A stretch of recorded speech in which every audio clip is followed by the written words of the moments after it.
kayo sa aking munting tindahan. Munti man po ito, pero dito ko po binuo ang aking mga pangarap. Ito po ay isang business opportunity kung meron po kayong space sa harap ng bahay ninyo. Malaki po ang potensyal na umasenso dahil makapagbenta ka po sa murang presyo dahil hindi mo na kailangang mag-rent, mga kagandang buhay. This is Souls G, your business mentor, and welcome to my second channel, Souls G Vlogs, Negosyo at Iba Pa. Lahat po yan ay tutorial tungkol po sa aking pagbibinta ng itlog, tungkol po sa aking pagbibinta ng mantika, and of course, dito po sa aking munting grocery store. Kaya, welcome po kayo lahat ditong matuto at maumpisahan na rin ninyo ang inyong pangarap na tindahan. Welcome and stay tuned!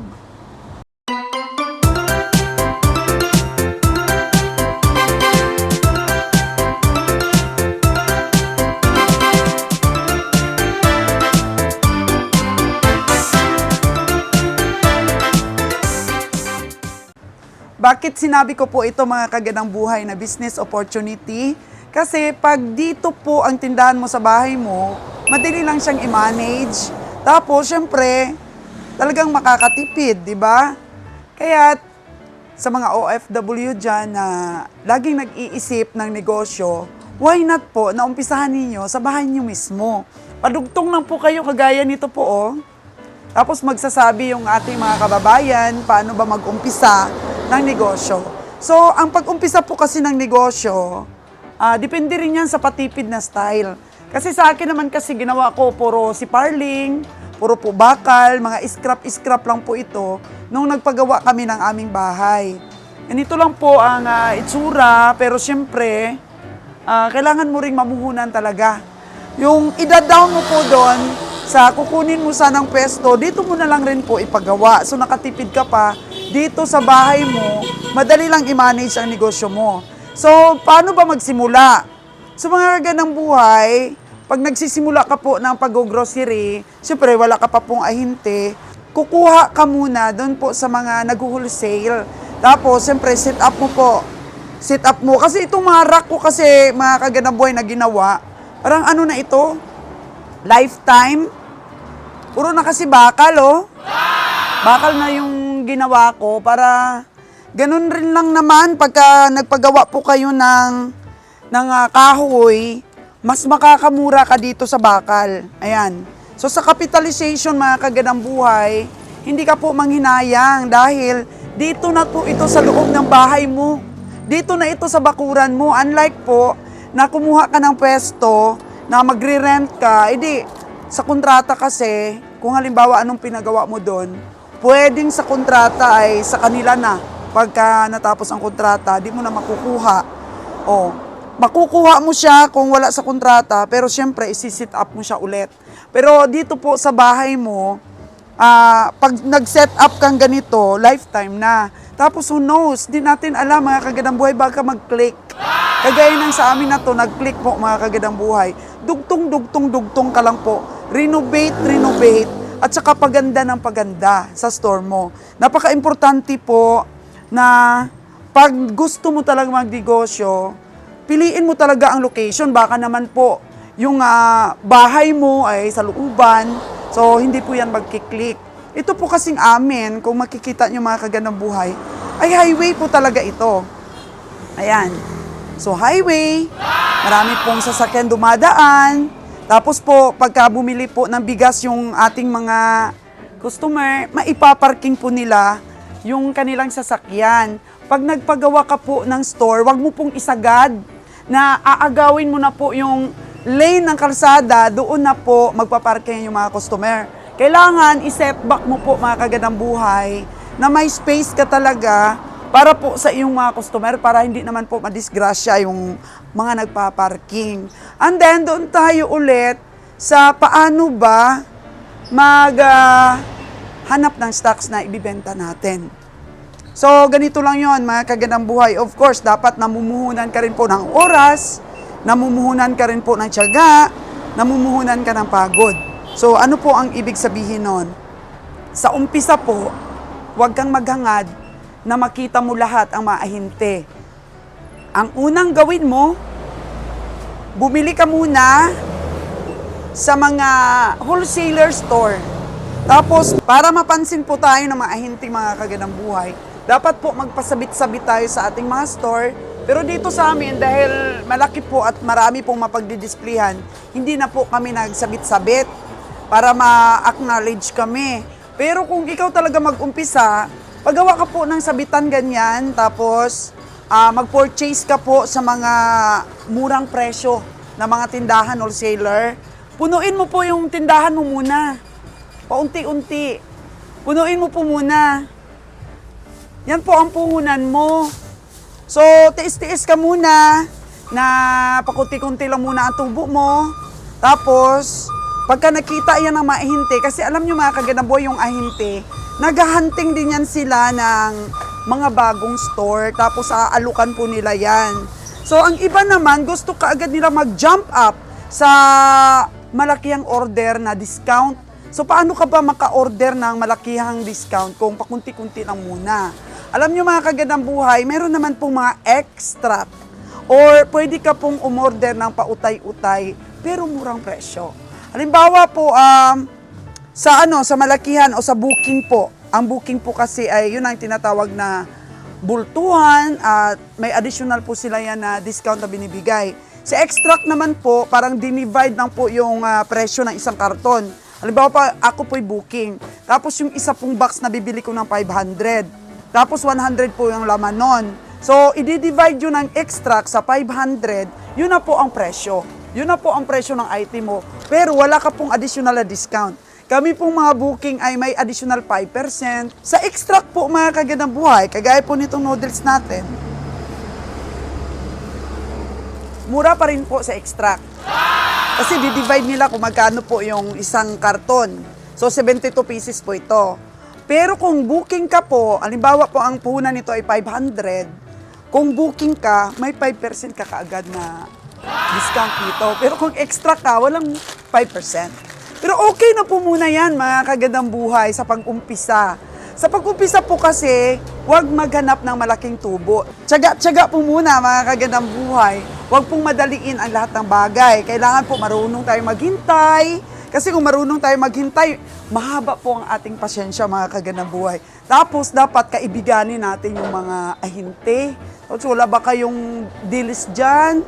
Wala ba kayong, promo dyan? Hingi-hingi tayo ng promo. Tapos, murang presyo mo. Ganyan lang yan, mga kagandang buhay. Isang pitik, isang pitik, isang pitik. Ibig sabihin, steps, mag-steps po tayo. Huwag kaagad tayong lumundag, ha? Kasi pag lumundag tayo, mabalian tayo ng paa. Kasi meron kasi mga negosyante na gusto nila yumaman sila kaagad. Hindi po ganun kadaling yumaman sa negosyo. It takes time po, mga kagandang buhay. Lalo na po sa put up ng grocery store. Yung iba, basta na lang sasabihin, Madam, give me the list of your, suppliers. Hindi po ganun kadali yon. Kasi sa lahat po ng lugar, iba-iba po ang mahawak na ahente. Halimbawa, dito po sa Aklan, iba, ay may area-area pa po ang Aklan. Iba po dito sa Nabas na area, iba naman po doon sa Metro Calibo. Iba-iba po yan. That's why po, na kung ikaw po ay taga ibang lugar, hindi po kita mabigyan ng mga listing ng aming mga supplier. Kasi iba-iba yan. So, kailangan mo talaga ng tiyaga. Paano, mga kagandang buhay? Minsan yan, tingin-tingin ka sa paligid mo. Sa mga palengke na yan na nagdi-deliver, mga truck, kausapin mo po, mga kagandang buhay. Sabihin mo, pwede ba kayong mag-deliver doon sa store ko? Tapos ibigay nyo yung address. Ganito kasi yung store ko, ganyan. Diyan siya nakalocate. Kung pwede sana, madeliveran nyo rin ako. Ilan ba yung minimum orders nyo? Magkipagkaibigan, tiyaga po sa paghanap talaga, mga kagandang buhay. So, paano naman po magpresyo? Mga kagandang buhay, para mag-click yung tindahan mo? Ay, abay, yun nga ang sinasabi ko sa inyo, business opportunity na ang tindahan mo libre sa renta. Eh di, iawas mo na kaagad doon yung renta. Halimbawa po yung noodles, binta nila ay 7. Eh di, pwede mo pang 7 din.